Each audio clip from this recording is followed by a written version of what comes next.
watchers, it's your girl Big Ish. Welcome back to my channel. And this week we're reviewing Kevin Hart's Zero F's Given. Okay, so let's get into it. Now listen, whatever you think about Kevin Hart, nobody can knock his hustle. The man hustles like no other. I'm in my pajamas right now because in the stand-up he's in his, and I really thought that was cool. Okay, so let's start with he is doing this stand-up in the comfort of his own home. He goes upstairs, he kisses his wife, he kisses his kids, and he says he's about to go to work. He goes down the steps and boom, he's in his basement or some area of the house that is set up as a stage, which is so cool, and I really enjoyed it. He walks down the hallway and he is surrounded by pictures of all of his great inspiration comedians, Eddie Murphy, Richard Pryor, just a whole list of the great black comedians that we all know and love. He goes, serves himself a drink, and he jumps on stage. There are a lot of people in the audience. I doubt that they are just random people who pay for tickets because this is his home. So I'm assuming that they're his staff and maybe close friends. So he gets on stage and, you know, it's really nice. Again, he's wearing his black silk pajamas and some J's, and he looks really great in it. He entertains the audience. Kevin Hart starts out talking about how he does use his family as inspiration for all of his stand-up, which, you know, he's like, I don't have anything else. What else do I have? I have my friends and I have my family. That's all I use for inspiration. And he goes in to slam his family, which I'm sure is fine. It's very innocent and it's funny. You know, he does call his daughter a hoe, but it's joking, and he goes into why he believes that she's a hoe. She likes all these boys at school and she's really curious, and you know, so he goes in to say that she has hoe-like tendencies, which, you know, I thought was funny. He also talks about his son being dumb, not getting the grades that he should get, and that he really can't help him because he don't know nothing. And you know, that's pretty funny. He also goes into his wife still not trusting him after his cheating scandal, which is pretty sad. You know, who knows if she'll ever trust him again. It's really hard when you violate that trust, but whatever. Kevin Hart's stand-up can be a hit or miss for me. You know, I think some of his jokes are funny and I laugh and I chuckle. I've never had well, no, I'm not going to say that. I never had an issue where I like fell out, but I had fell out listening to him and enjoyed his jokes. Yeah, Zero F's Given. I don't know if that's the correct title for this stand-up. He seemed very cautious, and you know, he apologized for some of his jokes, which he thought might be offensive because of cancel culture.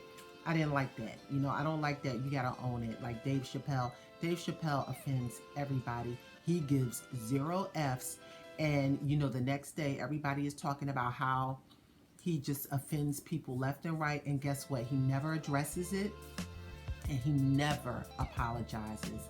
Why? Because this is comedy, and if you can't take a joke, then don't watch and don't listen. You should never apologize for any of your jokes. It cheapens the craft. I really hate when comedians apologize. It is cringe-worthy for me. Do not apologize to anyone for anything that you say in a stand-up. And if they don't get it, who cares? You know what I mean? Like, move on. You'll lose fans anyway. People are going to cancel you for whatever anyway. So why should you care? Just deliver your jokes and give 0 F's about it. Like, you know.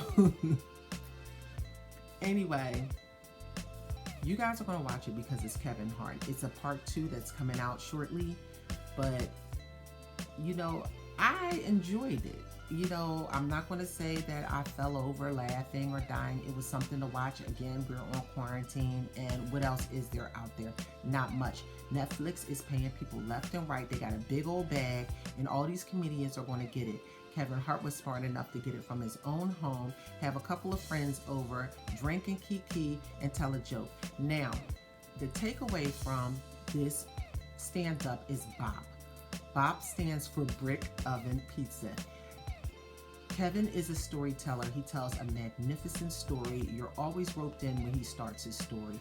But as in most stand-ups, there is one big overall joke, which is the takeaway from the stand-up that everyone is going to be saying. And everyone is going to be saying bop.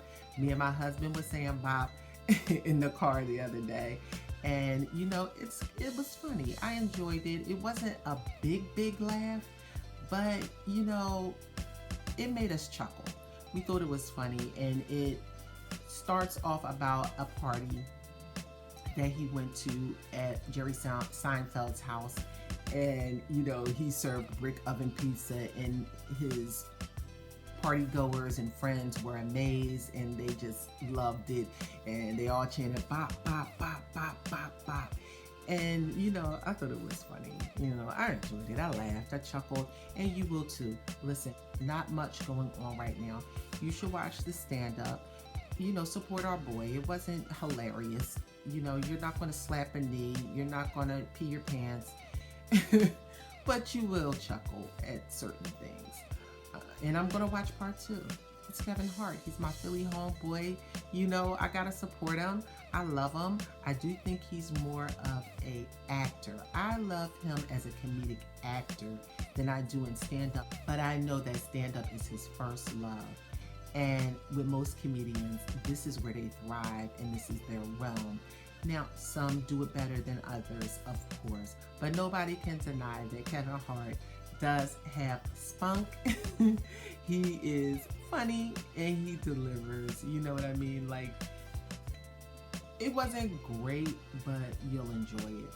And that's all I need on a Friday night, or, you know, when I'm home cuddling and it's freezing outside and I'm wearing my comfy pajamas with Kevin and I feel like I'm in his living room. So go ahead, turn it on, enjoy it, and let me know what you think. Did you like it? Did you hate it? You know, people are slamming it, you know. Some people are saying, like I'm saying, that there were funny parts and funny portions and that you're going to enjoy it either way because of the great storytelling. And let me know what you think. Comment down below. Also, subscribe to my channel. What are you doing? Subscribe. I'll talk to you next time. Love you. Bye.